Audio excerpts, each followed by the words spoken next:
Parihara kita gani kay sa parihara mag mga batang saging. Ang mga uses sa puso daw.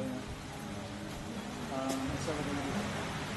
Sa uses niya, dingon ganyan ni ma'am nga kung pananglit ikaw part ka sa saging kunya naabot na ang purpose nimo nga lami na ang produkto sa saging.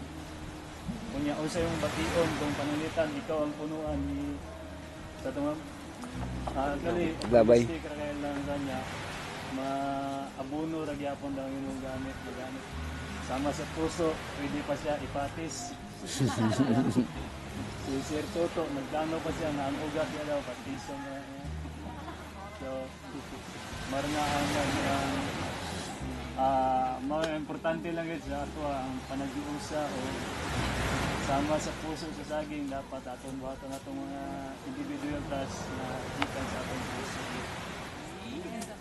Very good. Okay, go up